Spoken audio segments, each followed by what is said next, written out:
Welcome. Settle in. Allow your breathing to slow, your muscles to loosen, and your thoughts to quiet. Tonight, you'll drift gently back in Timano to the clamor of kings or the fury of war, but to the calm, sun-drenched banks of the Nile. Here, under the watchful eyes of gods carved in stone, ordinary people lived complex, earthy lives, ruled by seasons, ritual, and mysteries we are still only beginning to understand. Ancient Egypt, a civilization of golden deserts and fertile valleys, where papyrus reeds swayed beside the water and the scent of incense floated through cool, columned temples. It's a place that has fascinated historians, archaeologists, and dreamers for centuries. We often picture pyramids, pharaohs, and hieroglyphs.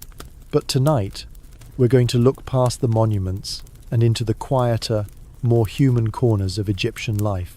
This is a story not about empires or tombs, but about daily intimacy, custom, and culture, about how people lived and loved, how they understood desire, fertility, and the body, not in scandal or spectacle, but as parts of a life closely tied to nature, religion, and social order. As always, we will keep our journey respectful and soothing, treading gently through a past both distant and deeply human. So breathe in and let yourself float downstream along the Nile toward a world both alien and familiar. Let us begin. Imagine yourself standing barefoot on sun-warmed earth. The morning air is cool, tinged with the faint scent of baked bread and rushes from the river. You are in a small village somewhere in the shadow of Memphis or perhaps Thebes. Your home is modest, its walls made of mud brick, its roof flat and thatched. Children stir, animals shuffle in the courtyards, and a new day begins. In ancient Egypt, daily life revolved not around cities, but around the life-giving flow of the Nile. The rhythms of water, planting, and harvest govern not only work and food, but also notions of love, fertility, and the human body. These were not topics hidden away, they were part of life, integrated into art, myth, and domestic routine. Marriage was a practical, personal arrangement. There was no formal ceremony, no grand procession. A man might simply begin living with a woman, and they would be considered married. And yet, love poetry from the time speaks in gentle, lyrical terms, comparing a beloved to a lotus blossom, a cool drink after walking through the desert. While arranged unions were common, many poems suggest that affection and passion did indeed bloom in many homes. Homes were small but functional. Most consisted of only a few rooms, places to sleep, to cook, to rest. Privacy, as we understand it, was minimal. Life was communal, and domestic intimacy had to weave itself quietly into daily routines. Yet there were signs of care. Amulets against infertility, offerings to Hathor, goddess of love and joy, were common.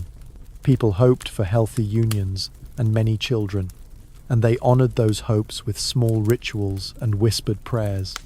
The body itself was not a source of shame. Nudity, particularly for children and workers, was entirely normal in the heat. Even in adult life, there was a matter-of-fact attitude toward physical form. Clothing was light and simple in skirts and shifts that moved easily in the dry breeze. Bathing was frequent and important, and both men and women took care with oils, perfumes, and ointments. Cosmetics were everywhere. Men and women alike lined their eyes with kohl not just for beauty, but for protection from the glare of the sun. Fragrant cones of perfumed fat were worn on the head during banquets, slowly melting to release scent throughout the evening. Scent and touch were sensory rituals, not luxury, integrated into both everyday life and acts of intimacy. Art and decor reflected this ease with the body. Tomb paintings often showed couples together holding hands, embracing, sharing food. The mood was calm and balanced, with little sign of struggle or excess. It was not a culture that glorified violence or conquest, but one that revered order, harmony, and renewal. Even fertility and desire were part of the great cosmic balance, regulated not by guilt, but by alignment with the divine. Love songs, often sung at festivals or quietly among friends, reveal a sense of yearning that transcends centuries. A young woman speaks of the way her heart stirs when her beloved passes by. A man compares his lover's voice to birdsong in the papyrus reeds. These verses suggest not only physical desire, but emotional closenessa, longing for connection in a world filled with impermanence. Yet life was not always easy. Disease, drought, and death came often and swiftly. Children might not survive infancy. Partners might be lost young. In such a world, the act of love, both emotional and physical, took on a quiet significance. It was not merely about pleasure, but continuity. It was a hope planted like a seed, one that might grow into a family, or falter in the harsh sun. But always, the Nile flowed on, and with its flowing came another day, another chance to love, to labor, to bathe in the scent of blue lotus and feel linen on skin. Life in ancient Egypt was not luxurious for most, but it was deeply textured, woven from earth, water, and the quiet mysteries of the heart. And now, with this glimpse of everyday love and life, let us move gently onward to those whose names were etched in stone and whose desires, like those of all people, ripple beneath the surface of history. Now imagine rising higher into the palace walls of the elite. The air is cooler here, perfumed with frankincense, and shaded by columns painted with lotus blooms. You are no longer among mud-brick homes and shared courtyards.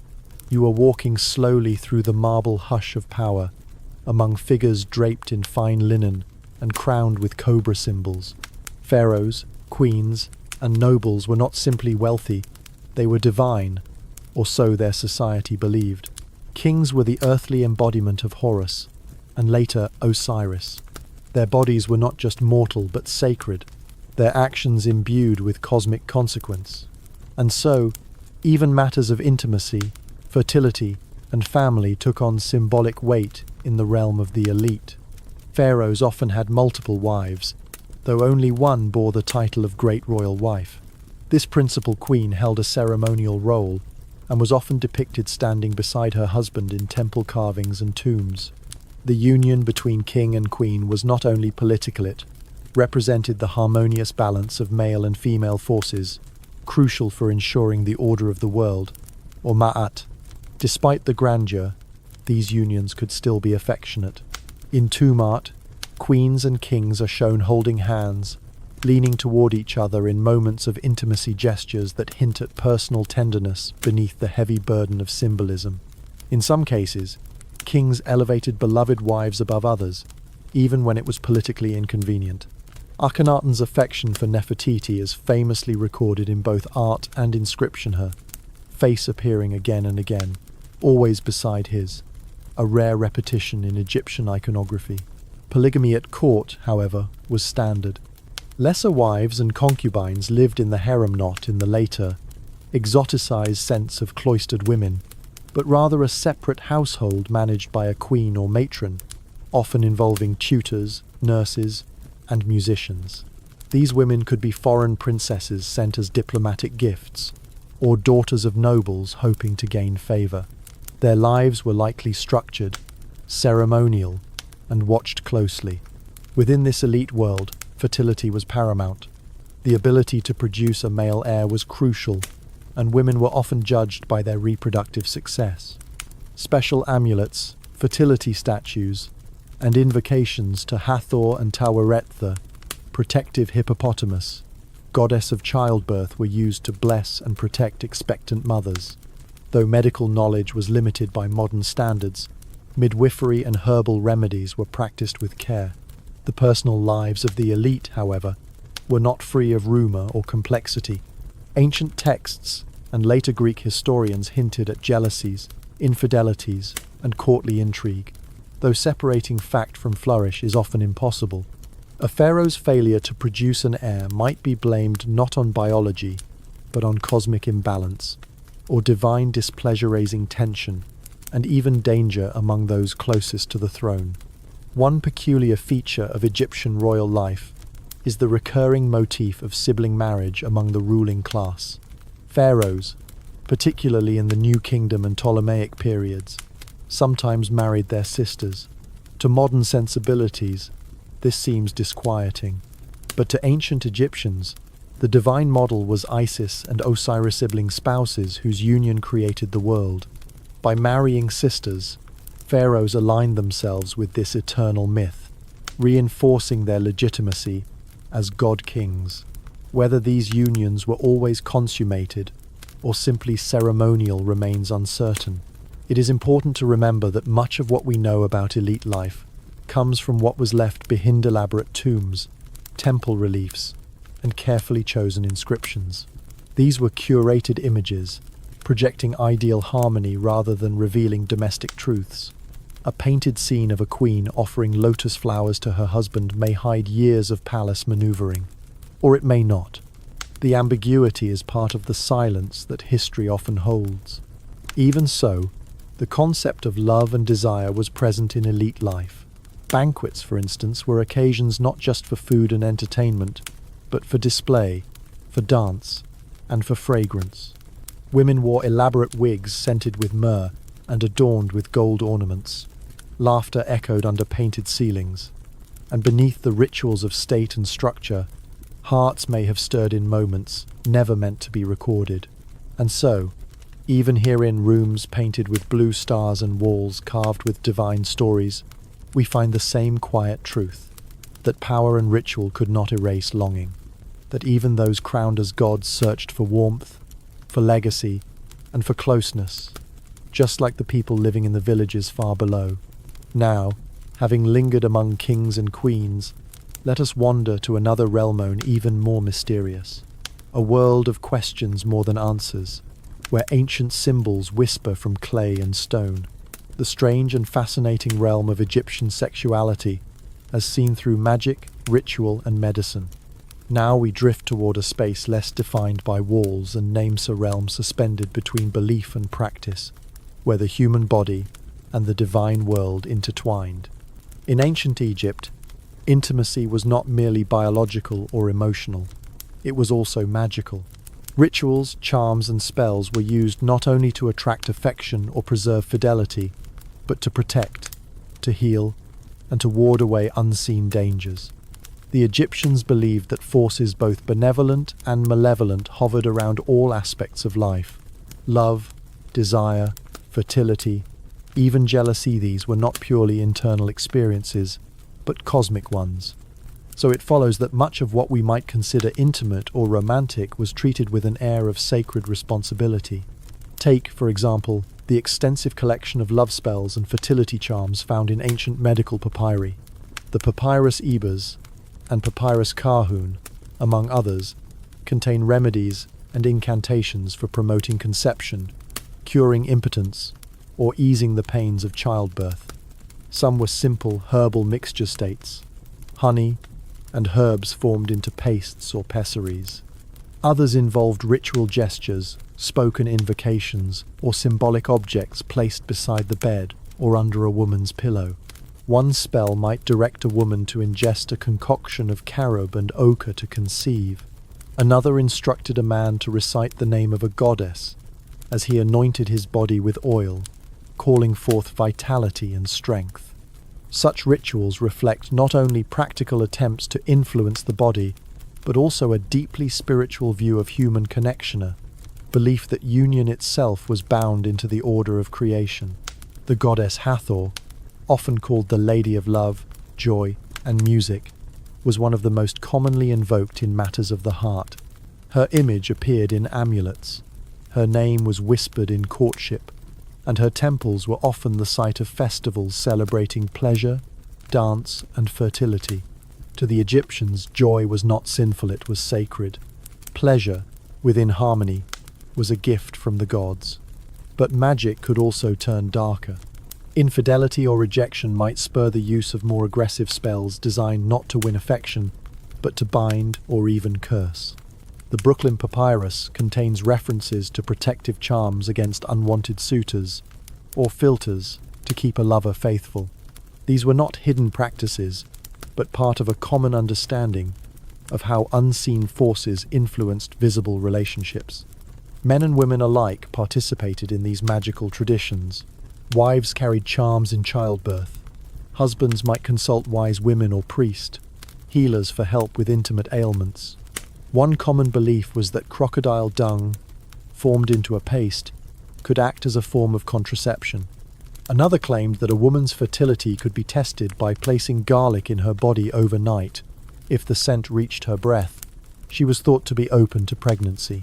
Today, these methods seem unscientific, even dangerous, but they speak to a culture doing its best to understand the complex rhythms of reproduction and desire.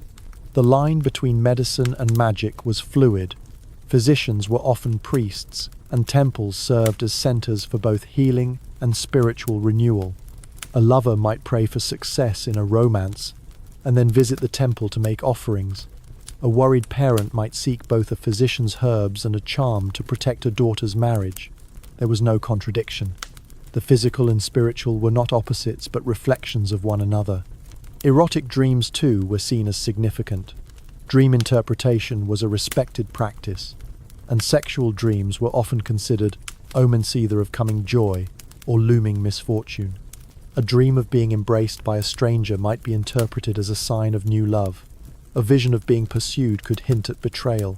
These meanings were catalogued, shared, and consulted, further emphasizing the Egyptians' belief that the heart, mind, and cosmos were in continual conversation. And then there were the fertility figurine, small statues of naked women with exaggerated features, often found buried in homes or near beds. Some were carved with care, others roughly molded from clay. They may have served as prayers in physical form, meant to encourage conception or honor the gods. These objects were not seen as crude or shameful. Rather, they reflected an embrace of fertility as central to life itself. Even in the afterlife, these themes endured. In some tombs, small scrolls were buried with the dead, containing spells to ensure physical vitality beyond the grave. Statues of lovers, or couples in repose, hinted that connection and pleasure were not merely earthly experiences, but eternal ones. One can almost imagine an ancient Egyptian whispering into the desert night, hoping that even in death, they might find warmth, companionship, and touch. And so, magic and medicine wound together, binding love and fear, hope and desire, in a way that seems strange and yet deeply human. Behind every spell or charm was a person reaching towards something, someone, with longing. It is a reminder that across all centuries, the heart remains a seeker. Now, as the flickering candles of this mystical world begin to dim, we'll step gently into another dimension, one, not of gods and spells, but of symbols, art, and how the Egyptians chose to represent the body and affection through their paintings, sculptures, and hieroglyphs. As the soft breeze of the Nile rustles the reeds once more, let us now wander into a quieter, more contemplative space, the world of images, symbols, and the stories they tell. Art for the ancient Egyptians was not simply decoration.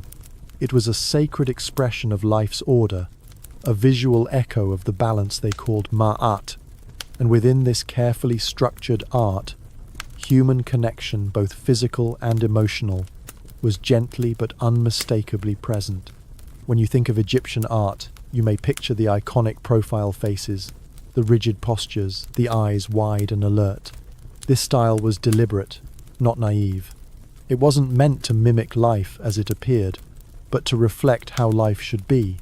Every line was symbolic, every gesture a statement of cosmic harmony. And yet, within that framework, expressions of affection quietly emerged. Tomb paintings show husbands and wives with arms draped around each other's shoulders, or touching hands with palms together, a subtle but intimate pose. These gestures mattered. They were not casual. They told the viewer that the two figures were united not only in life, but in the eternal world to come. The depiction of women in art offers further insight. Far from being hidden or diminished, women appeared with poise and beauty, often painted in lighter tones than men, partly due to artistic convention, and perhaps also to suggest time spent indoors. Women were portrayed with grace. They held lotus flowers, wore translucent linen, and appeared in scenes of music, dance, and ritual. Their beauty was not exaggerated for titillation, but idealized as part of the divine cycle of birth, joy, and renewal. One striking example is the banquet scene, a common artistic motif found in tombs of nobles. These paintings depict gatherings with rows of seated guests, often women and men together, drinking wine, enjoying music, and being entertained by dancers and harpists. In some, women wear little more than jewelry and fragrance cones upon their wigs. Yet the tone is not vulgar, but celebratory. These were moments of pleasure and connection, believed worthy of remembrance in the afterlife.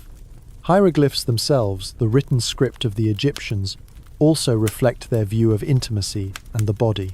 The hieroglyph for love, myrrh, includes a hoe, water, and a game board.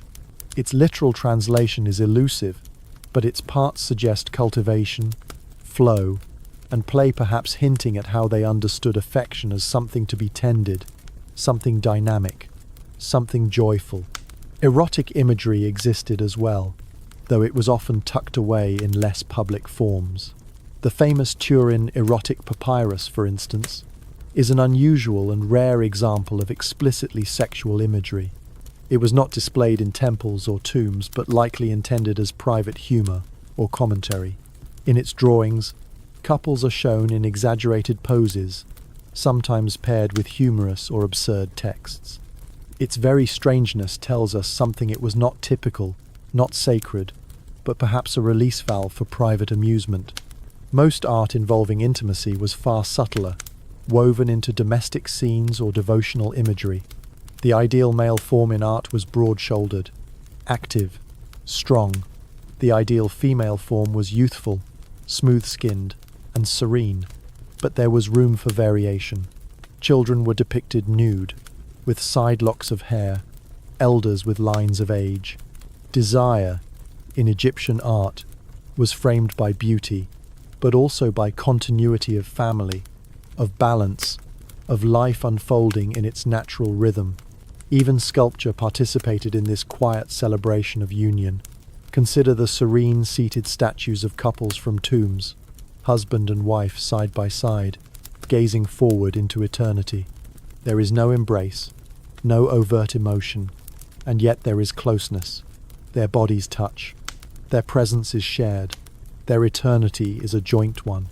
These visual expressions were not meant to titillate, but to assure, to suggest that affection, fidelity, and human connection were not fleeting passions, but enduring truths.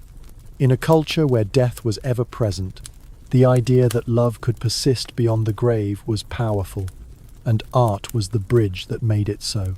At times, gods themselves were shown in intimate connection, Isis reviving Osiris, Hathor embracing Horus, Nut arching over the sky as she meets Geb, the earth. These divine unions were not only myths but archetypes, shaping how people understood their own relationships. In the divine, they saw reflections of the mortal, and in mortal love, glimpses of the sacred. So much of Egyptian art is quiet, still, poised. But if you look closely, you'll see that the stillness hums with subtle feeling.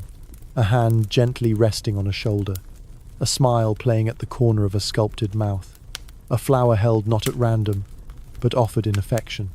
In this visual world, desire was not shouted, it was understood. It did not need to be dramatized, for it was already everywhere. In paint, in stone, in symbols that continue to whisper their meanings across the span of millennia. And now, as we leave the halls of art and hieroglyphs, let us turn our attention to society at large, to the expectations placed on men and women, the roles they inhabited, and how those roles shaped not only work and family, but the subtle dynamics of intimacy in everyday life. The morning sun rises once more across the Nile, casting a golden sheen on courtyards, workshops, and fields. As daily life resumes, so too do the patterns that shaped every man, woman, and child within the structure of ancient Egyptian society. In this segment, we explore how gender roles and expectations quietly but firmly guided the intimate lives of Egyptian show. The social script shaped what was possible, permissible, or prized in matters of affection, family, and the body. Gender in ancient Egypt was a foundational axis of identity, but unlike many other ancient cultures, women in Egypt held a surprising degree of legal and economic agency. A woman could own property, initiate divorce, represent herself in court, and conduct business transactions. She could inherit from her parents and pass wealth to her children.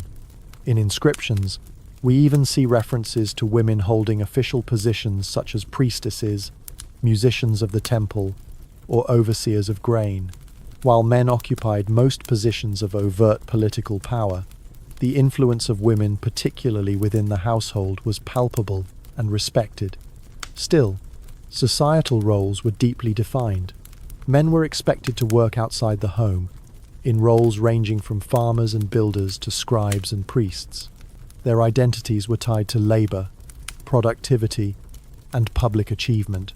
Women, especially in lower and middle classes, centered their lives around the domestic sphere, caring for children, maintaining the home, weaving linen, preparing meals, and participating in rituals related to fertility and protection. This divide was not enforced by strict separation, but by expectation. It informed how people courted, how they spoke of love, and how they imagined their futures.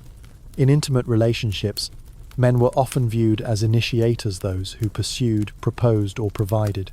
Many surviving love poems are written from the perspective of young men admiring or longing for women, offering gifts or seeking favor. But interestingly, several poems speak from the voice of the woman, with an air of quiet confidence. In one verse, a girl playfully recounts how she passes by the house of the boy she admires, pretending not to see him. In another, she whispers her desire for him to notice her scent, her presence, her longing. These glimpses suggest that while men were granted more public agency, women too experienced and expressed desire, albeit often through subtle or symbolic means.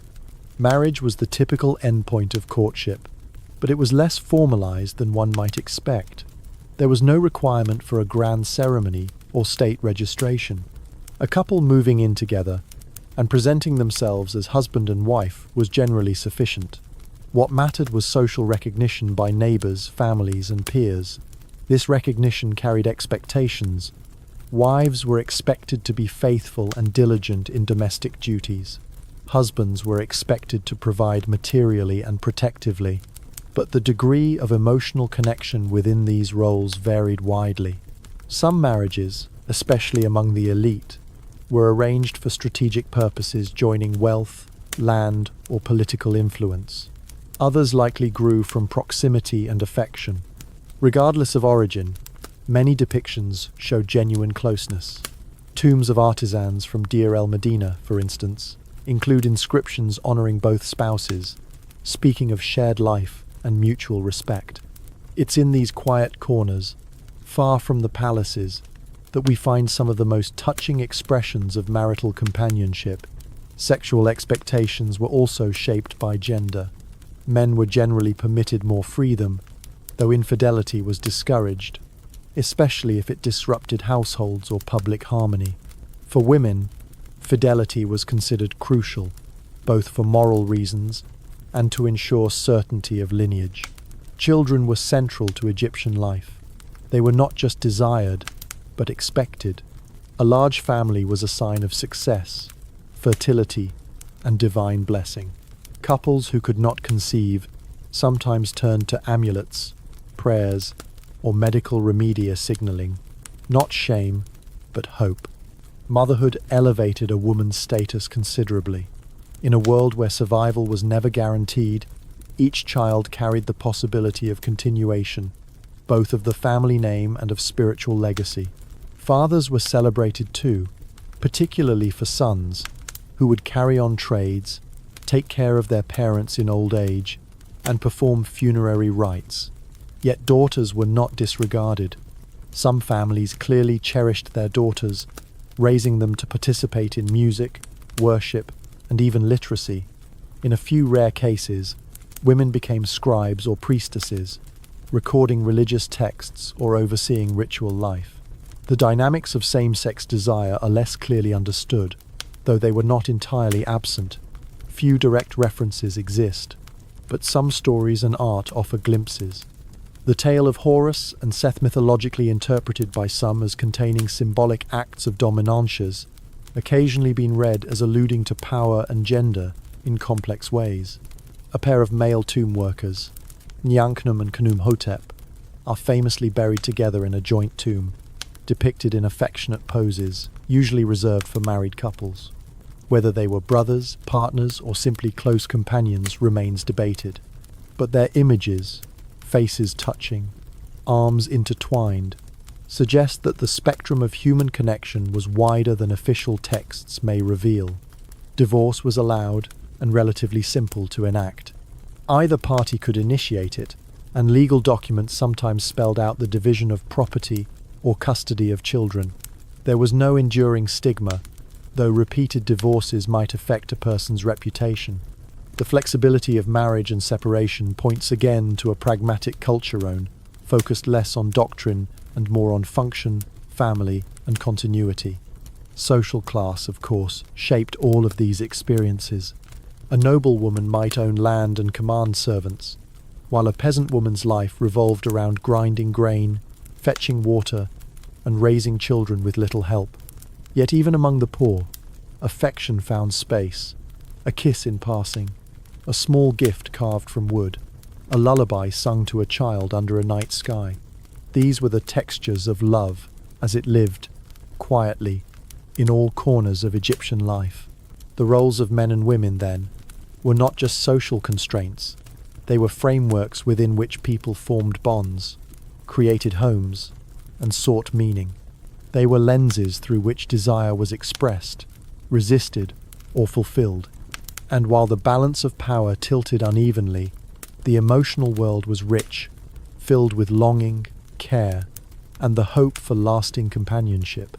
From these layered expectations, we now gently move forward into another realm, the influence of religion and belief, and how the gods of Egypt shaped ideas of purity, pleasure, and sacred union in both mortal life and the life beyond. As the sun passes its zenith and casts long golden rays over temple walls and sacred courtyards, we step now into a more spiritual dimension of ancient Egyptian life. For the Egyptians, the divine was not distant. It was immediate, present in every stone, in every breeze, and most especially in every human being. The body itself, with all its needs, urges, and functions, was not seen as something to be hidden or denied.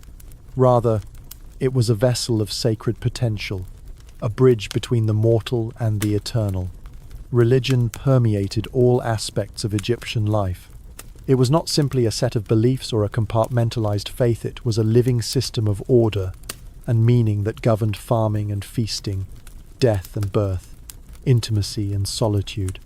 At the heart of this order was the concept of Ma'ata principle, encompassing balance, justice, harmony, and truth. Even love, desire, and physical connection were seen through this lens. When experienced within Ma'at, they were not indulgences, but alignments with divine will. Several gods presided over matters of the body and of intimacy, and each offered a unique window into how the Egyptians understood human relationships. Hathor, whom we have encountered before, was perhaps the most prominent. She was the goddess of love, music, beauty, and joy. She was sometimes depicted as a cow, symbolizing nourishment and maternal comfort, or as a beautiful woman with a sun disk and horns. Her temples, such as the one at Dendera, were spaces of celebration. Festivals in her honor included singing, dancing, and even a form of ritual intoxication. Within her sacred rites, pleasure was not sinful, it was a sacred experience, a temporary lifting of earthly burdens. Another important deity was Besa, small, bearded, lion-faced god with a protruding tongue and bandy legs. Unlike the tall and solemn figures of major temple gods, Bes was a household protector, cheerful and fierce. He guarded childbirth, protected mothers and infants, and was often invoked to ward off nightmares or evil spirits. His image was carved into bedposts and cosmetics containers. He may even have presided over intimate moments, offering protection not against danger, but against misfortune, infertility, or imbalance. His presence suggests that for the Egyptians, the act of union was one worthy of divine oversight and gentle humor. Taweret, another guardian deity, appeared as a hippopotamus with the limbs of a lion and the back of a crocodile. She too protected pregnant women and newborns, and her image was commonly found in amulets and charms. Her fearsome appearance belied her nurturing role, a reminder that strength and tenderness often existed side by side in Egyptian conceptions of femininity and motherhood. Sexuality, while sacred, was also bound to rules. Purity mattered, particularly in religious contexts. Priests were expected to abstain from intimacy on the days they served in temples. Bathing, shaving, and anointing were required before entering sacred spaces. These rituals were not expressions of shame, but of preparation, cleansing not only the body, but aligning the self with cosmic balance. Even the high priests of Amunat Karnak shaved their entire bodies to prevent impurity, believing that even a single stray hair might disturb the divine order. Myths themselves echoed these themes. Consider the story of Isis and Osiris, a tale central to Egyptian spirituality. After Osiris is murdered by his jealous brother Seth, his wife and sister Isis gathers the fragments of his body, reassembles him, and conceives their son Horus. This myth, deeply revered, is one of resurrection, loyalty, and sacred union.